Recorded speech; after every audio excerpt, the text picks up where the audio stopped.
Hello students, welcome back on MCI online platform. और हम लोग डिस्कस कर रहे थे फिजिक्स का जो टॉपिक है सेंटर ऑफ मास। तो सेंटर ऑफ मास में कुछ 4-5 क्लासेस अपने हो चुके हैं, ठीक है।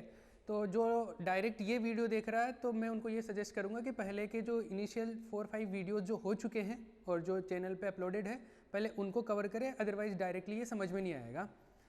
चलो ठीक है, जिन लोगों ने वो कवर कर लिया हम यहाँ से स्टार्ट करते हैं।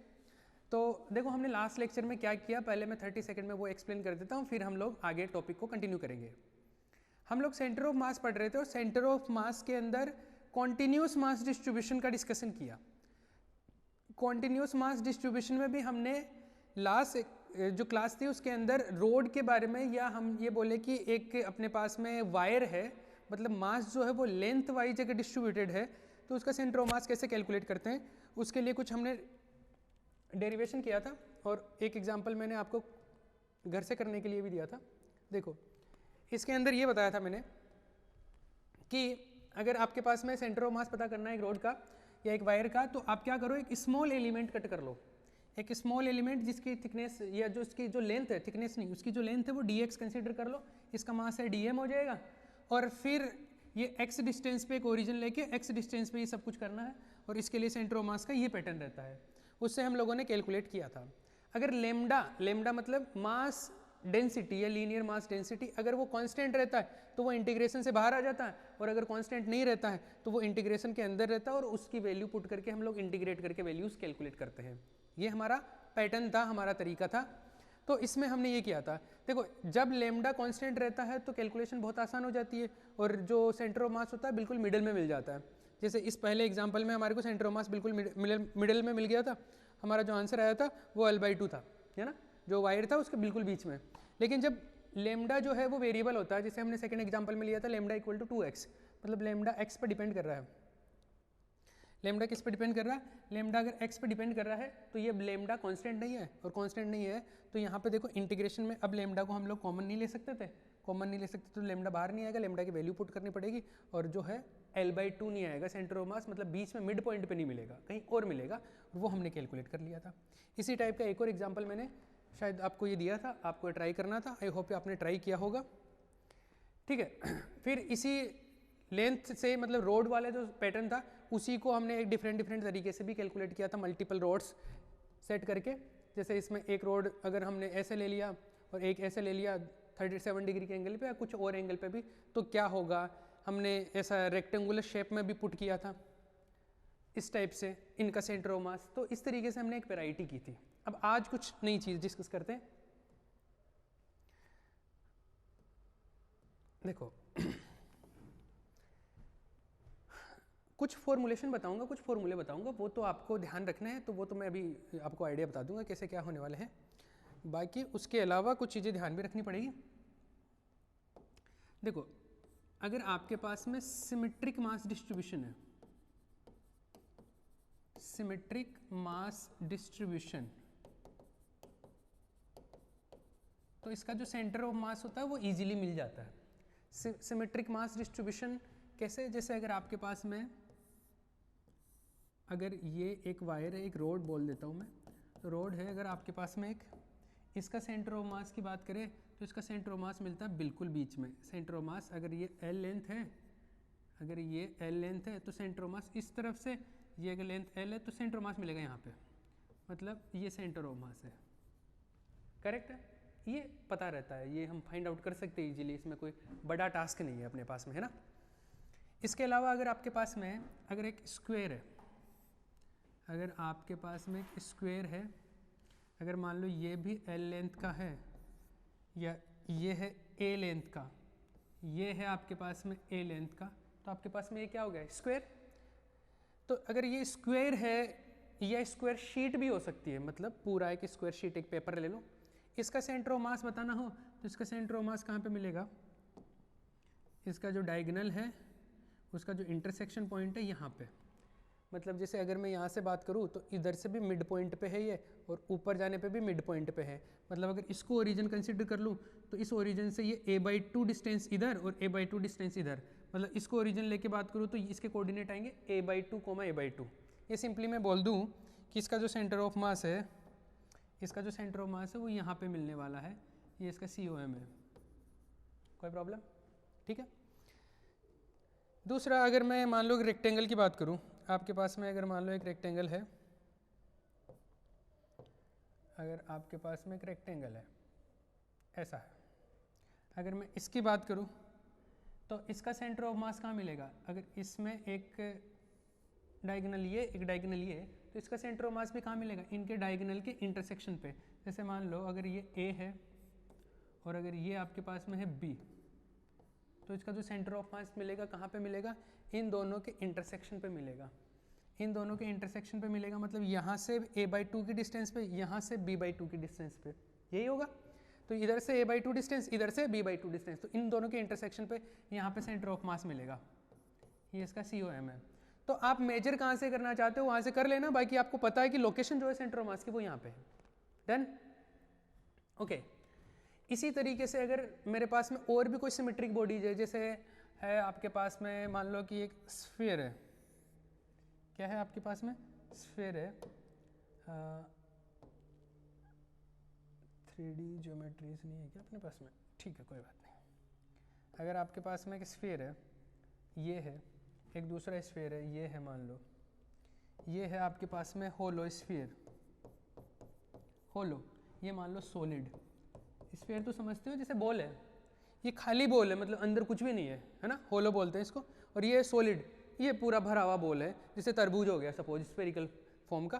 तो इसका सेंटर ऑफ मास कहाँ मिलेगा? अगर यूनिफॉर्म डिस्ट्रीब्यूशन है तो बिल्कुल बीच में, इसमें भी बिल्कुल बीच में। तो सेंटर ऑफ मास का पोजीशन अपने को पता है। सिमेट्रिक मास डिस्ट्रीब्यूशन मतलब चारों तरफ बराबर बराबर बराबर डिस्ट्रीब्यूटेड है तब की बात है। तो ये सेंटर ऑफ मास इसमें बीच में, इसमें बीच में। इसी तरीके से अगर मान लो कि मैं रिंग ले लूँ, रिंग समझते हो ना,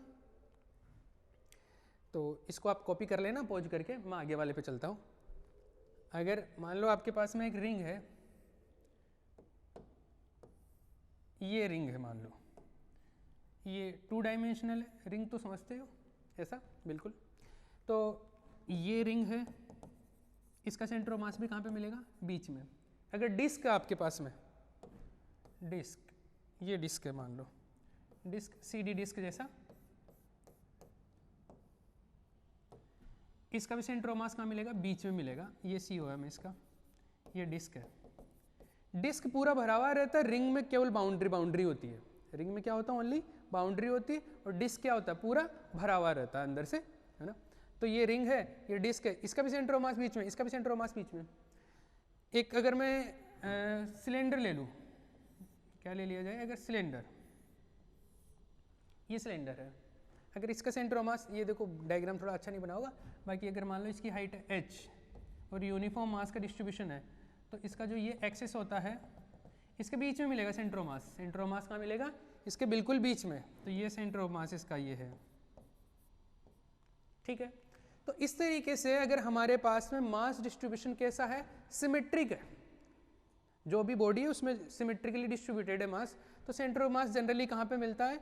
बीच में या कहीं पे, जैसे लाइक इसमें जो डायगोनल्स है उनके इंटरसेक्शन पे, इसमें सेंटर पे, इसमें भी सेंटर पे, रिंग में भी सेंटर पे, डिस्क में भी सेंटर पे। अगर अपने पास में एक वो है सॉलिड, हो क्या बोलते हैं उसको, सिलेंडर है, होलो हो सकता है, सॉलिड हो सकता है, इसमें भी कहाँ मिलेगा? बीच में। तो इनमें तो सिमेट्रिक डिस्ट्रीब्यूशन वाले में तो आपको डायरेक्टली पता चल जाता है कि बीच में होगा, ठीक है। लेकिन कुछ और भी बॉडीज है जिनके बारे में हम थोड़ा सा डिस्कशन करेंगे, और उसमें से वो जेई के पर्पज से उनके डेरिवेशन इंपॉर्टेंट है। तो डेरिवेशन में लास्ट लेक्चर में करवाऊंगा, अभी पहले एक कॉमन चीज़ चलने दो, क्योंकि डेरिवेशन जो है वो केवल जेई के पर्पज से इंपॉर्टेंट है, नीट के पर्पज से डेरिवेशन इंपॉर्टेंट नहीं है। और डेरिवेशन काफ़ी अच्छे, मतलब इंटीग्रेशन का यूज होता है उसके अंदर, तो उसकी अंडरस्टैंडिंग काफ़ी सॉलिड होनी चाहिए। तो वो लास्ट में बताऊंगा, सेंटर ऑफ मास के जो लास्ट के लेक्चर्स आएंगे ना, उनमें एक्सप्लेन कर दूंगा वो।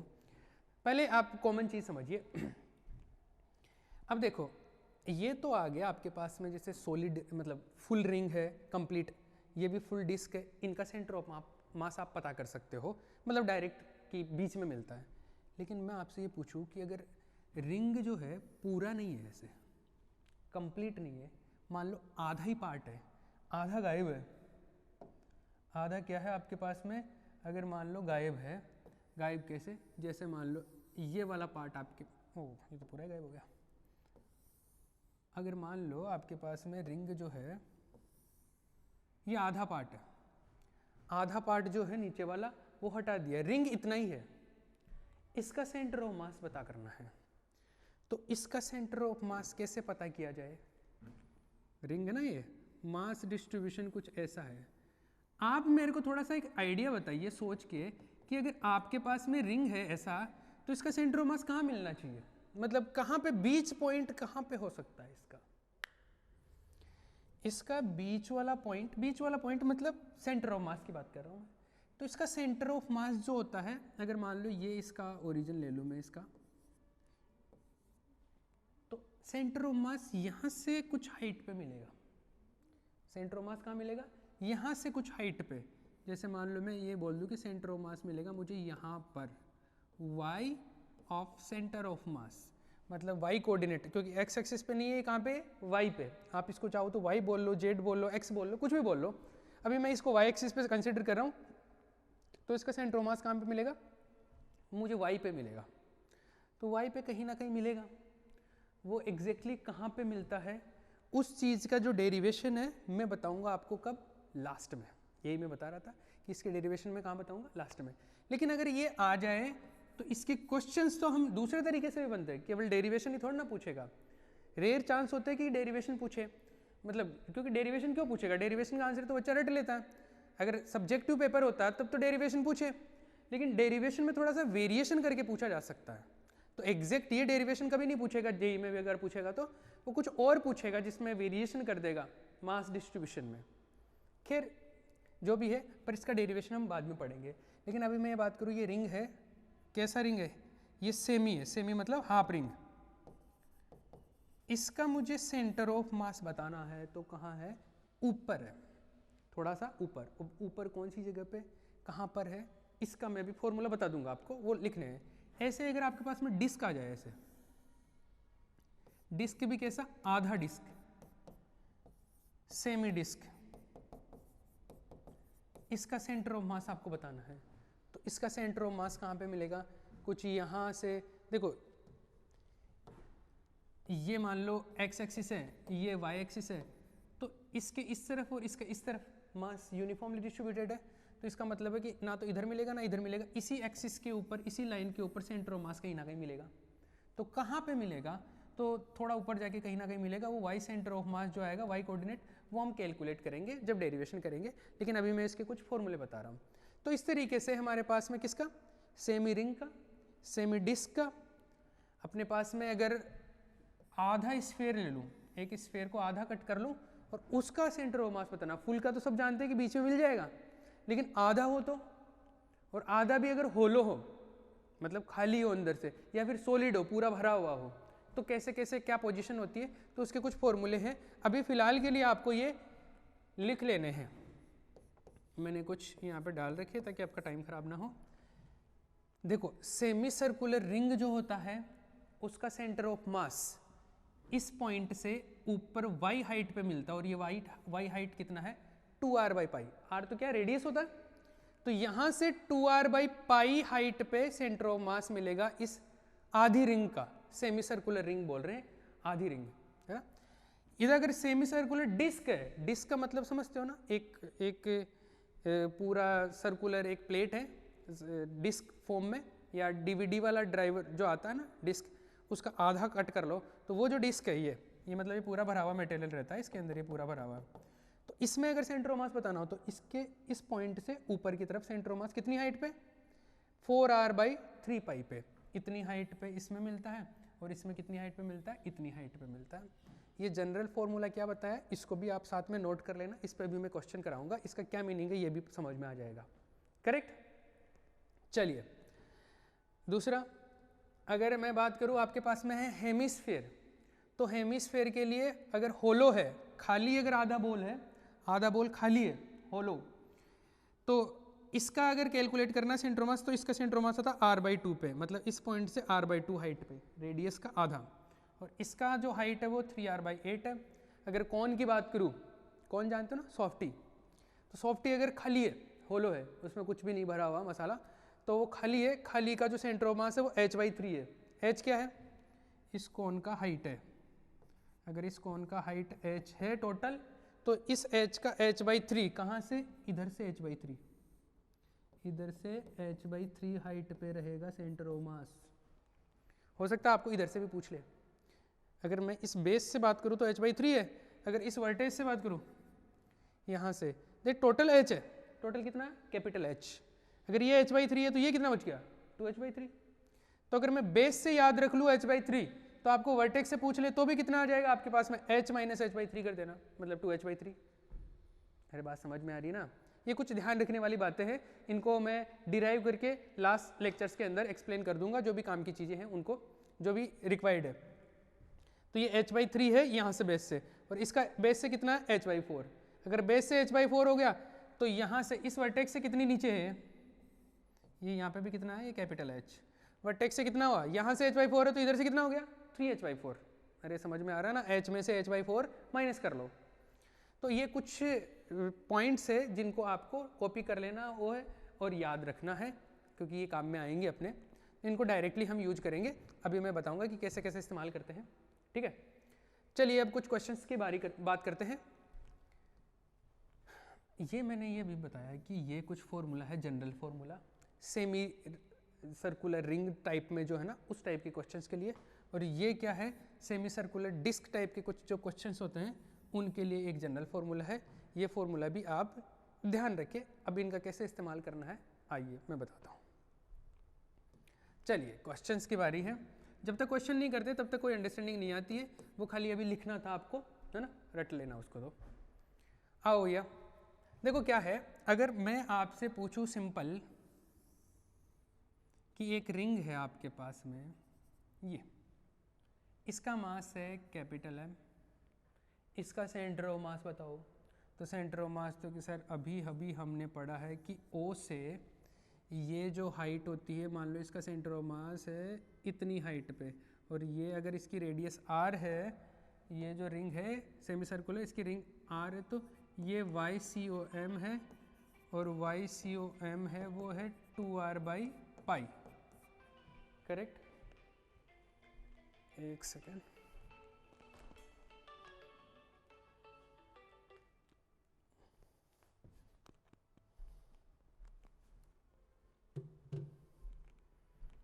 तो ये इसका जो सेंटर ऑफ मास है वो कितना है, 2R/π, ये सेंटर ऑफ मास है इसका, ठीक है। ये तो हमको समझ में आता है, लेकिन अगर जरूरी तो नहीं है ना कि रिंग आपके पास में ऐसा सेमी सर्कुलर हो। अगर मान लो रिंग इतना सा आ जाए तो आपके पास में, रिंग में भी पूरा ना आए आपके पास में, अगर रिंग जो है ऐसा है, मान लो इतना ही है आपके पास में रिंग, ये रिंग है, ये तो सेमी सर्कुलर भी नहीं है, ये तो क्वार्टर सर्कुलर हो गया। क्वार्टर सर्कुलर मतलब, क्वार्टर मतलब 1/4, एक फुल रिंग का 1/4 पार्ट है क्वार्टर सर्कुलर रिंग आ गया ये। तो क्वार्टर पार्ट है ये, मतलब 1/4 है रिंग का। ये R रेडियस है, इधर से देख लो, भले ये इधर से देख लो, ये रिंग है, सॉरी रेडियस है ये। तो मुझे इसका सेंटर ऑफ मास चाहिए, तो इसका सेंटर ऑफ मास कहीं ना कहीं बीच में मिलेगा। अब वो बीच वाली पोजीशन कैसे कैलकुलेट करें, तो उसके लिए वो एक जनरल फॉर्मूला बताया था मैंने आपको। जनरल फॉर्मूला क्या था, जनरल फॉर्मूला आपके पास में वो है, उसको कैसे इस्तेमाल करते हैं उसको देखो। यहाँ पे देखो, जनरल फॉर्मूला आपके पास में कैलकुलेट करने का तरीका है कि वो है R/θ sin θ। ये फॉर्मूला कैसे इस्तेमाल होगा, सुनो ध्यान से। पहली चीज तो, अगर आपके पास में ऐसा है रिंग टाइप का, अब वो हाफ हो, फुल हो, जैसा भी है, सॉरी हाफ है, फुल है, क्वार्टर है, या मान लो कि और भी छोटा पार्ट है, कितना भी पार्ट हो, अगर आपको कैलकुलेट करना हो तो आप क्या करेंगे, आपका जो सेंटर ऑफ मास मिलेगा, सेंटर ऑफ मास मिलेगा जो रिंग आपको दी गई है, उस रिंग के बीचों बीच में एक लाइन ड्रॉ कर दीजिए। जैसे यहाँ पर ये जो है सेमी सर्कल था, है ना, सेमी सर्कल था, तो इसके बीच में ये हो गया,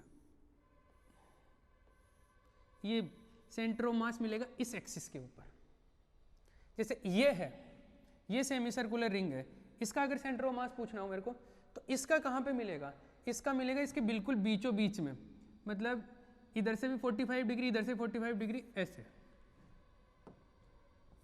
ये इधर से 45 डिग्री पे, क्योंकि ये टोटल कितना एंगल है 90 डिग्री, ये है 45, तो इस लाइन के ऊपर मिलेगा सेंटर ऑफ मास, बाहर तो नहीं पर इधर सेंटर ऑफ मास का मिलेगा कुछ यहाँ के आसपास। पर एग्जैक्ट अगर लोकेशन पता करनी हो तो वो कैसे पता करते हैं, उसके लिए सुन लो पहले ध्यान से। कोई भी अगर सेमी सर्कुलर या क्वार्टर सर्कुलर या उससे भी कोई छोटा पार्ट आ जाए तो उसका सेंटर ऑफ मास कहाँ पे मिलने वाला है, उसके बीच में एक लाइन बना दो पहले तो। अब जो बीच में लाइन बनाई है, अब एक आप सोचिए, ये टोटल एंगल जो है ना उसका आधा एंगल पकड़िए। टोटल एंगल यहाँ से यहाँ तक कितना है, अगर ये पूरी जितनी रिंग दे रखी है आपको, इसको कवर करने के लिए यहाँ से कितना एंगल कवर करना पड़ता है 90 डिग्री, तो इसका आधा एंगल कितना है 45। जैसे इसके अंदर देखिए, इसमें यहाँ से ये रिंग है, ये पूरी ये है, अगर मैं यहाँ से एंगल मेजर करना चाहूँ तो यहाँ से एंगल ये बढ़ता जाएगा, ये एंगल कितना होगा यहाँ पे 90 और यहाँ पे कितना हो गया 180, तो इस 180 का आधा एंगल पकड़िए, 180 का आधा कितना हो गया 90। जैसे यहाँ पे ये कितना 90 का आधा कितना हो गया 45, मतलब आपको एंगल कितना लेना है, टोटल जो आपको रिंग या जो आर्क दिया गया है उसका जो एंगल बन रहा है ना पूरा, उसका आधा एंगल, वो आधा एंगल यहाँ पे पुट करना है। ये थीटा क्या है, उस एंगल का हाफ पार्ट, ठीक है। जैसे इसके अंदर अगर मैं बात करूं तो यहाँ पर ये जो है ये थीटा कितना है, ये थीटा है पाई, मतलब 180 डिग्री है, तो उस 180 डिग्री का आधा पुट करूं तो कितना आएगा 90, मतलब आपको रेडियन में पुट करना है, तो ये 180 का आधा कितना होता है 90, और 90 को रेडियन में क्या बोलते हैं π/2, तो इसको मैं π/2 पुट कर लूँ तो ये आएगा थीटा का वैल्यू π/2, और यहाँ पे क्या आएगा साइन थीटा का वैल्यू π/2, तो ये क्या बन गया r2 ऊपर आ जाएगा तो 2/π, और साइन π/2 क्या होता है 1, तो ये आ गया आपके पास में 2r/π। मतलब सेमी सर्कुलर रिंग जो है उसका सेंटर ऑफ मास यहाँ से बीच वाली लाइन पे कितनी डिस्टेंस पे मिलेगा 2r/π पे, तो ये 2r/π तो यही तो था डायरेक्ट। Getting the point. क्या करना है आपको, जो भी सेमी सर्कुलर या जैसा भी सर्कुलर रिंग टाइप में कुछ पार्ट दिया गया है उसके बीच में एक लाइन बना लो, और उस बीच वाली लाइन पे सेंटर ऑफ मास मिलेगा, लेकिन कितनी डिस्टेंस पे मिलेगा वो डिस्टेंस आप यहाँ से पता कर सकते हो। r तो रेडियस है, थीटा कौन सा पुट करोगे, टोटल जो एंगल है ना उस टोटल एंगल का आधा एंगल रेडियन के टर्म में, ठीक है। जैसे इसकी बात करते हैं, ये है क्वार्टर सर्कुलर। क्वार्टर सर्कुलर में कहाँ मिलेगा, बिल्कुल बीच में मिलेगा। अब बिल्कुल बीच में इस लाइन पे मिलेगा, मतलब बिल्कुल बीच का मतलब यहाँ से 45 डिग्री पे, यहाँ पे से 45 डिग्री पे, तो बिल्कुल बीच में कहाँ पे एग्जैक्टली कहाँ पे मिलेगा, तो यहाँ से कितनी डिस्टेंस पे मिलेगा, वो जो डिस्टेंस है वो अगर कैलकुलेट करनी है तो वो यहाँ से कैलकुलेट की जा सकती है। तो वो जो डिस्टेंस आएगी ये वाली डिस्टेंस, ये डिस्टेंस कितनी आएगी, ये डिस्टेंस आएगी आपकी r/θ साइन थीटा है, ये फॉर्मूला। थीटा कितना है, देखो टोटल एंगल है 90, इसका आधा कितना हो गया 45 को रेडियन में पुट करना है, रेडियन कितना होता है π/4, तो ये कितना हो गया साइन π/4। अरे ठीक है, देखो यहां से अगर मैं वैल्यू पुट करूं,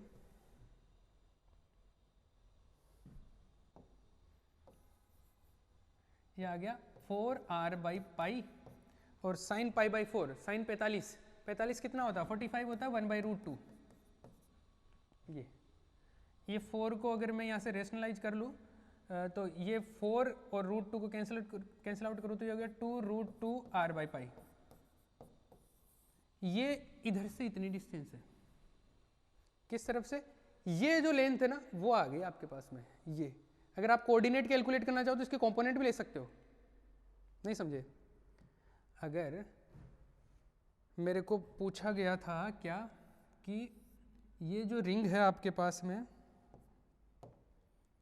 ये जो रिंग है इतनी, ये वाइट वाला पार्ट है, ये रिंग है ओनली इसके अंदर, तो ये जो रिंग है ये है आपके पास में रेडियस r, ये रेडियस r, तो इसका सेंटर ऑफ मास कहाँ पर है, तो हमने पता किया कि इसका सेंटर ऑफ मास कहाँ मिल रहा है, इसके बीच में कोई पॉइंट पे, और वो एग्जैक्ट बीच में नहीं, कहाँ पे कितनी डिस्टेंस पे, यहाँ से ये जो डिस्टेंस है ये है, ये डिस्टेंस कितनी है, ये डिस्टेंस को मान लो मैं बोल दूँ स्मॉल r, तो स्मॉल r आपको कितना मिला, स्मॉल r मेरे को मिला ये √2r/पाई, ये मिल गया।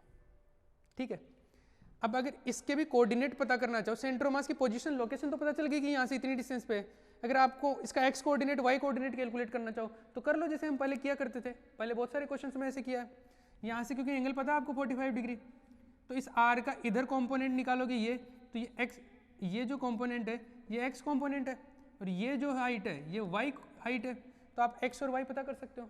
जैसे इस आर का कॉस थीटा, एक्स क्या आएगा, आर कॉस थीटा, थीटा है 45 डिग्री, तो आर कितना है, ये रहा 2√2 capital R upon pi cos 45, cos 45 कितना है 1/√2, √2 से √2 चला गया और ये हो गया 2r/पाई।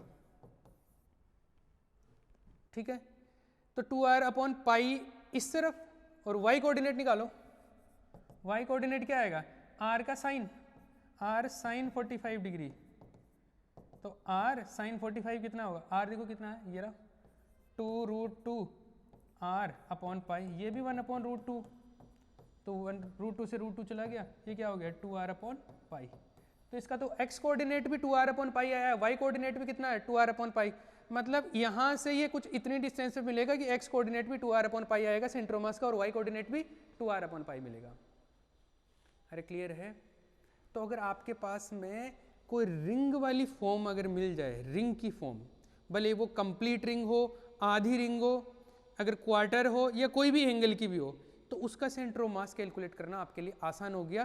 कौन से फॉर्मूले से, इस फॉर्मूले से। ये फॉर्मूला ध्यान रखना, और इंप्लीमेंट करने के लिए क्या ध्यान रखोगे कि जो भी रिंग वाला पार्ट है वो टोटल एंगल कितना बना रहा है, उस एंगल का आधा एंगल यूज करना है यहाँ पे। ठीक है, अब एक क्वेश्चन और करवाऊंगा इसके ऊपर, और फिर एक क्वेश्चन आपके लिए दे दूंगा मैं, फिर डिस्क पे आएंगे हम लोग। ठीक है, चलिए आ जाइए। मान लो आपके पास में है कुछ ऐसा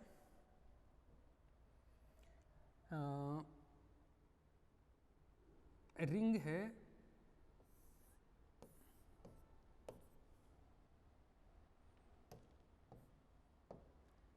मान लो ऐसा है रिंग, कैसा रिंग है आपके पास में, रिंग ये है, इतना ही रिंग है, बहुत छोटा रिंग है। कितना है ये, अगर एंगल बना रहा है, मान लो आपके पास में एंगल कितना बना रहा है ये अगर मैं एंगल वाइज बात कर लूँ तो ये 60 डिग्री का, मतलब इतना सा एक आर्क बनाया हुआ है ना, इतना सा एक आर्क है, इसका पर अपने को क्या करना है, सेंटर ऑफ मास बताना है। तो आर्क है, मतलब एक तरीके से सर्कुलर रिंग का ही तो कुछ पार्ट है, तो इसका सेंटर ऑफ मास निकालना है। तो सेंटर ऑफ मास निकालने के लिए हमारे पास में तरीका है, क्या तरीका है, हमारे को एक फॉर्मूला पता है जिसका वैल्यू क्या होता है, जिसका होता है r/थीटा साइन थीटा। इस फॉर्मूले से, ये जनरल फॉर्मूला है, तो कैसे इंप्लीमेंट करें, इंप्लीमेंट कैसे करेंगे, इंप्लीमेंट करने का तरीका देखो, इसका बीच वाली लाइन पे मिलेगा सेंटर ऑफ मास, ये तो पक्का है, बीच वाली पे मिलेगा। बीच का मतलब ये टोटल 60 है, तो इधर से कितना है 30 डिग्री पे, और इधर से भी कितना 30 डिग्री पे, इधर से मिलेगा। ठीक है, तो इस लाइन के ऊपर मिलेगा, डॉटेड जो व्हाइट लाइन है ना, इसके ऊपर सेंटर ऑफ मास मिलेगा। अब यहाँ से कितनी डिस्टेंस पे मिलेगा, मान लो यहाँ पे मिल रहा है, तो ये जो डिस्टेंस है इसको स्मॉल आर बोल देता हूँ एक बार के लिए, ये जो व्हाइट वाला आर सेंटर ऑफ मास का यहाँ से जो डिस्टेंस है वो कितना आर है, आर कितना मिलेगा ये यहाँ से पता कर लो। जैसे मान लो मैं इसको स्मॉल आर बोल दूँ, तो आर कितना आएगा, तो आर के लिए आएगा कैपिटल आर अपॉन थीटा। अब देखो थीटा क्या है, इस पूरी जो रिंग है इसका टोटल एंगल कितना है 60 डिग्री, इसका आधा कितना है 30, तो अपने को आधा ही तो पुट करना होता है यहाँ पे, तो हाफ पुट करना है, तो 30 को रेडियन में पुट करेंगे, 30 डिग्री में पुट मत कर देना, किसमें, रेडियन में। रेडियन में क्या होता है π/6, यहाँ पे क्या है 30 डिग्री, यहाँ पे तो रेडियन में करो डिग्री में करो, इसमें तो वैल्यू आएगी, तो किसी में पुट कर लो, क्या फ़र्क पड़ रहा है। तो यहाँ पे भी आप π/6 करना चाहो π/6 कर दो, तो साइन 30 डिग्री, साइन 30 डिग्री कितना होता है, ये तो हो गया देखो 6r/π, साइन 30 डिग्री जो होता है 1/2 होता है, तो ये कितना मिल गया आपको 3r/π। ये आपका क्या मिला r, मतलब यहाँ से सेंटर ऑफ मास की पोजीशन मिल गई आपको। और अगर आपको सेंटर ऑफ मास की पोजीशन मिल गई तो आप चाहो तो इसके कोऑर्डिनेट भी पता कर सकते हो। वॉइस प्रॉपर आ रहा होगा शायद। देखो यहाँ से इसका क्या पता कर सकते हो, r पता चल गया, ये लेंथ पता चल गई। अगर ये लेंथ पता चलेगी तो आप क्या कर सकते हो, इसका ये कंपोनेंट और ये कंपोनेंट दोनों पता कर सकते हो। कैसे, आप तो कर लेना भाई, अब कर लो इसको, ये मिल गया आपको r, ये है 30 डिग्री, ये है सेंटर ऑफ मास। तो इस r का एक कंपोनेंट इधर, ये वाला x, और एक कंपोनेंट इधर y। क्या x और y दोनों पता कर सकते हो क्या? कर लेना। x क्या होगा r cos 30 और y क्या होगा r sin 30। इस तरीके से कर लेंगे। अरे कर लेना भाई। चलो आगे बढ़े, आगे बढ़ते हैं। तो इस तरीके से अगर रिंग वाला कोई भी फॉर्मेट अगर आपको मिल जाता है तो आप कर सकते हैं, ठीक है।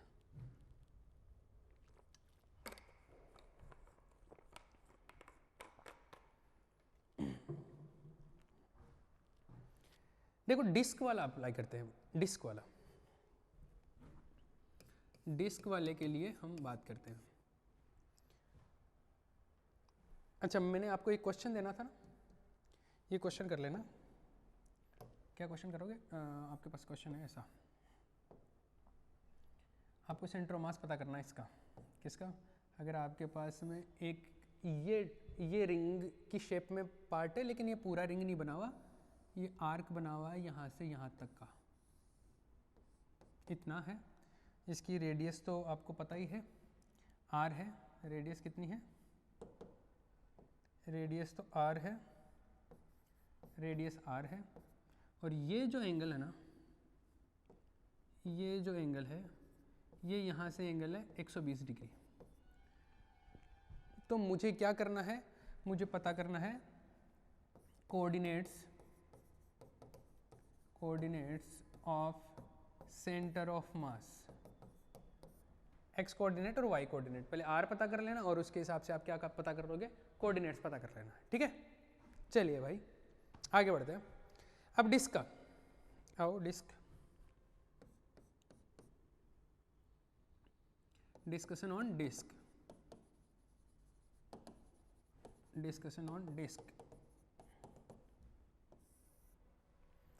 डिस्क की अगर मैं बात करूं तो एक जनरल फॉर्मूला आपको देखो, फुल डिस्क है तो सेंटर में मिलेगा। फुल डिस्क है और अगर मास डिस्ट्रीब्यूशन सिमेट्रिक है यूनिफॉर्मली, तो सेंटर ऑफ मास कहाँ मिलेगा? बिल्कुल बीच में, सेंटर पे। लेकिन अगर आधा है तो उसके लिए एक फॉर्मूला रटा। आधे का भी अगर आधा हो, क्वार्टर हो, थोड़ा पार्ट हो, जैसे रिंग में पार्ट्स बनाए वैसे वैसे थोड़े थोड़े पार्ट हो, सेक्टर्स में हो, तो उसका सेंटर ऑफ मास कैसे कैलकुलेट करते हैं? तो उसका सेंटर ऑफ मास कैलकुलेट जैसे रिंग के लिए करते हैं ना, वैसे करते हैं। तो उसका एक फॉर्मूला बताया था, जनरल फॉर्मूला क्या था? जैसे इसको बोल देता हूँ स्मॉल आर, ये है 2r/3 theta sine theta. Theta क्या है? वो पहले जैसे कैलकुलेट करते थे वैसे, जैसे समझ लिए। मान लो कि आपके पास में एक डिस्क है, ठीक है।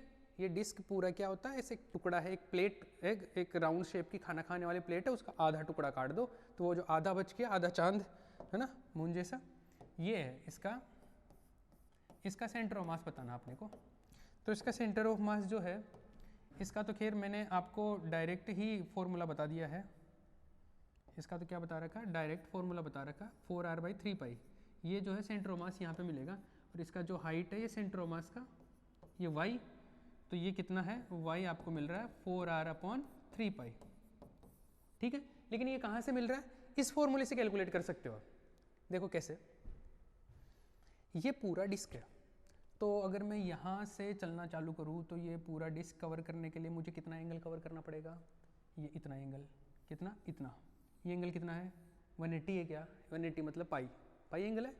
तो अगर पाई एंगल के हिसाब से बात करूँ मैं, तो r इक्वल टू हो जाएगा 2r/3। थीटा कितना है? अब थीटा जो एंगल होता है, ये टोटल एंगल का क्या होता है? आधा। तो यहाँ पे पाई है तो पाई का कितना आधा होगा? π/2। तो ये हो गया π/2, और इधर क्या आ जाएगा? साइन π/2। तो देखो 2 ऊपर जाएगा तो 4r/3 पाई, और साइन π/2 साइन 90 1 होता है, तो ये क्या मिल गया? 4r/3 पाई। ये अपने को क्या मिल गया? इसके लिए, डिस्क के लिए सेंटर ऑफ मास इस पॉइंट से इतना ऊपर मिलेगा, समझ गए? तो ये तो आपको पता है। खैर अब मैं आपको आधा का भी आधा डिस्क दे दूं, मतलब quarter disc, quarter part of a disc, अगर उसकी बात करें तो उसका भी आप कैलकुलेट कर सकते हो। जैसे लास्ट में मैंने रिंग के करवाए वैसे ही कर सकते हो आप। जैसे कैसे करोगे? मान लो आपके पास में एक डिस्क है, और डिस्क का कितना पार्ट है आपके पास में? Quarter part, only quarter part है। ये पूरा फिल किया हुआ है, ये पूरा कैसे है, भरा हुआ है, ये पूरा फिल किया हुआ भैया, पूरा फिल किया हुआ है। अगर मान लो ये ऐसा है, क्वार्टर में है, क्वार्टर मतलब 1/4, अगर ये पूरा डिस्क ऐसा है, कितना टाइम हो गया सर? 35। रुक जाओ 5 मिनट कंप्लीट और कर देते हैं इसको। तो ये डिस्क है अपने पास में, अगर मैं इसका सेंटर ऑफ मास बताना चाहूँ तो सिंपल सी बात ये है कि डिस्क वाले के लिए तो हमारे पास में है R इक्वल टू क्या है, 2r/3 थीटा साइन थीटा। ये फॉर्मूला अप्लाई करना है, तो ये अप्लाई करूँ तो क्या होगा, देखो कहाँ से अप्लाई करेंगे इसको।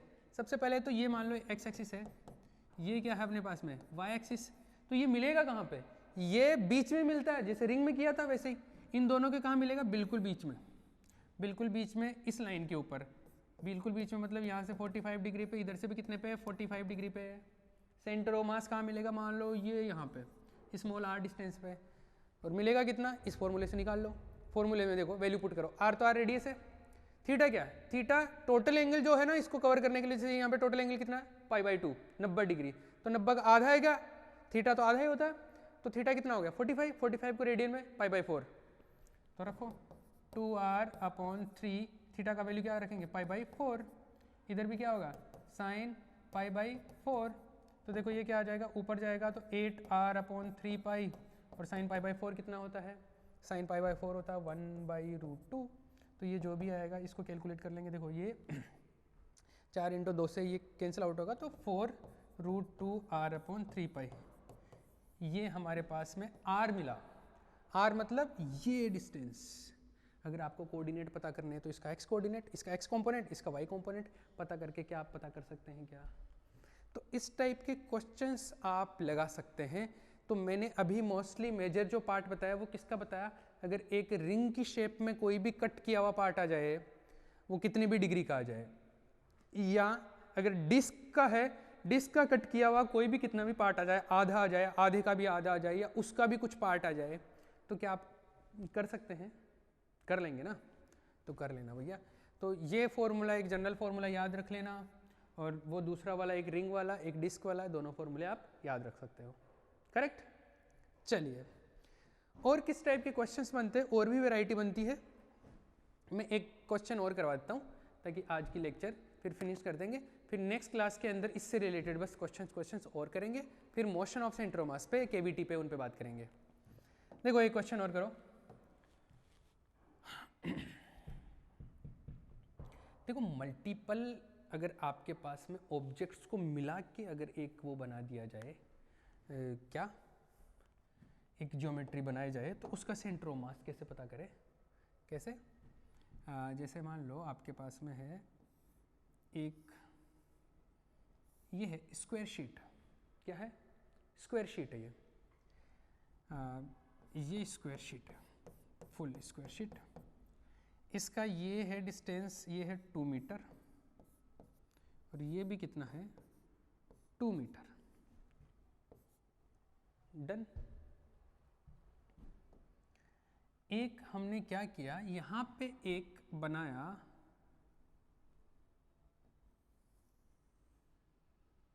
एक सेमी सर्कुलर, क्या बनाया, डिस्क। तो शेप कुछ इस तरीके से है, मतलब पूरा जो आपके पास में ऑब्जेक्ट है ये ऐसा है, ऐसी शेप का पूरा ऑब्जेक्ट है, ये एक आधा डिस्क बना दिया।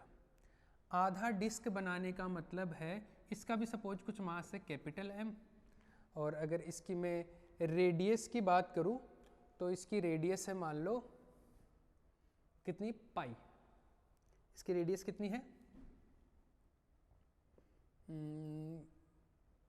π/2 ले लेते हैं इसकी रेडियस, इसकी रेडियस है मान लो, रेडियस है π/2, रेडियस इसकी π/2 है, और इसका मास है m, ये जो नीचे वाला है इसका भी मास है m, दोनों का मास m है, और मुझे क्या पता करना है, सेंटर ऑफ मास पता करना है इसका सेंटर ऑफ मास पता करना, पर पता कहाँ से करना है, मान लो मुझे सेंटर ऑफ मास पता करना है यहाँ से, सेंटर ऑफ मास कहाँ से पता करना है, यहाँ से सेंटर ऑफ मास पता करना है, यहाँ पे ओरिजिन लो और सेंटर ऑफ मास पता करो। अब देखो कैसा करें,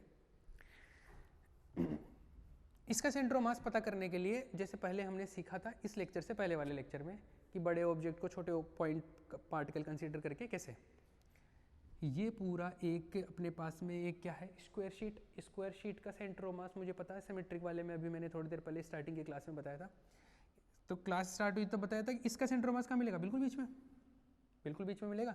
इसका मतलब इस पूरे मास को मैं कहाँ रख सकता हूँ, इस शीट को उठा के इधर रख सकता हूँ क्या, मतलब इसको मैं ऐसे बना सकता हूँ क्या, इस शीट को उठा के पूरा मास यहाँ पे रख सकता हूँ। मान लो ये यहाँ पे रख दिया, कैपिटल मास, इसका मास कितना है कैपिटल M, तो यहाँ पे रख लिया, डन, ओके। फिर अगर इस डिस्क की बात करूँ मैं, इस वाइट वाले डिस्क की, इसका भी तो कुछ सेंटर ऑफ मास होगा।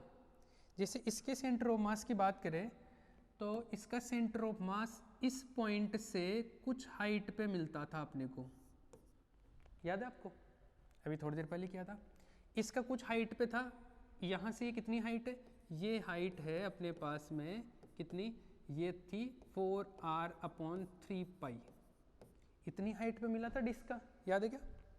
देखो डिस्क का जो मिला था 4r/3π पे, तो 4r/3π पे अगर मुझे मिल रहा है ये, तो इस पूरे जो सेमी डिस्क है इसको उठा के क्या मैं इसका खुद का जो सेंटर ऑफ मास है यहाँ पे पुट कर सकता हूँ क्या, कर सकता हूँ ना। तो इसका मतलब है इसको भी उठा के मैं इसके सेंटर ऑफ मास पे पुट कर लूँ, ये मान लो इसका सेंटर ऑफ मास यहाँ पे इस पॉइंट पे पुट कर लूँ और इसका पूरा मास यहाँ पे पुट कर लूँ, तो अपने पास में ये एक शीट और ये जो सेमी सर्कुलर डिस्क है, ये डिस्क और शीट नहीं रहे, अब क्या बन गए, एक पॉइंट पार्टिकल ये बन गया, एक पॉइंट पार्टिकल ये बन गया। इस पॉइंट पार्टिकल का भी मास, क्योंकि इसका डिस्क का मास m है तो इसका भी मास m है और इसका भी मास कितना है m है। अब मेरे पास में दो पॉइंट पार्टिकल है और मुझे इन दोनों का सेंटर ऑफ मास पता करना है इस ओरिजिन से, डन। बस आपको ये पता करना है कि इन दोनों के बीच में डिस्टेंस कितनी है। ये d अगर पता चल जाए तो आपको सेंटर ऑफ मास का पोजीशन पता चल जाएगा। तो d का मतलब क्या है, इस पॉइंट और इस पॉइंट के बीच का डिस्टेंस। तो क्या आप ये बता सकते हो, देखो ये तो पता ही है आपको, ये टोटल 2 है तो ये कितनी है 1, क्या ये बता सकते हो, अरे ये पता कर सकते हो ना, ये कितना होगा, ये इस फॉर्मूले से पता कर लो 4r/3π, तो 4/3π, r कितना है रेडियस दिया मैंने π/2, पाई से पाई चला गया, ये आ गया 2/3 y सेंटर ऑफ मास। मतलब इसका जो सेंटर ऑफ मास है कितनी हाइट पे, यहाँ से इस पॉइंट से इतनी हाइट है 2/3, तो इस पॉइंट से 2/3 हाइट तो ये और 1 मीटर ये, तो 1 मीटर प्लस 2/3 ये टोटल हाइट आ जाएगी क्या, ये टोटल हाइट d जो है वो क्या है 1 मीटर प्लस 2/3, इसका मतलब कितना हो गया ये 5/3। तो ये जो बीच की डिस्टेंस है 5/3 है। अगर बीच की डिस्टेंस मिल गई तो अब तो मैं 2 पार्टिकल सिस्टम वाला अप्लाई कर लो और सेंटर ऑफ मास पता कर लो। तो सेंटर ऑफ मास पता किया जा सकता है।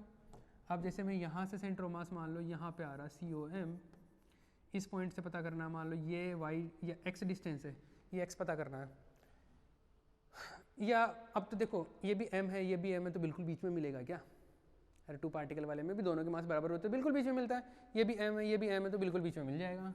बिल्कुल बीच में मतलब 5/3 का आधा डिस्टेंस पे, मतलब 5/3 का आधा कितना होगा d/2 डिस्टेंस पे, मतलब 5/3 का आधा मतलब 5/6 इस हाइट पे मिलेगा यहाँ से। Is that clear. तो यहाँ से हमने कैलकुलेट कर लिया कि यहाँ से ये 5/6 हाइट पे, डन। तो इस तरीके से अब हम शीट को, स्फीयर को, हेमिस्फीयर को, कोन को, सिलेंडर को, इनको ले लेके ज्योमेट्रीज बनाएंगे और उस ज्योमेट्री का भी हम सेंटर ऑफ मास पता कर सकते हैं। तो आप यहाँ तक का एक बार ठीक से पढ़िए और फिर क्वेश्चंस मैंने DPP ग्रुप पे सेंड कर देने हैं, तो वहाँ से आप सोल्व कर लो, ठीक है। तो यहाँ तक के क्वेश्चंस आप प्रैक्टिस कर लीजिए, फिर आगे की क्लास के अंदर हम कुछ नए क्वेश्चंस ट्राई करेंगे, और कोई डाउट वगैरह रहे तो आप ऑफलाइन में क्लास में आप मुझसे पूछ सकते हैं, डन। अगर क्लास देखो मेरा स्पीड जो पढ़ाने का है थोड़ा शायद स्लो है, तो आप इसको डबल की स्पीड में या आपके लिए जैसे भी कंफर्टेबल हो उस तरीके से देख लेना, ओके। चलिए भैया ख़त्म करते हैं हम।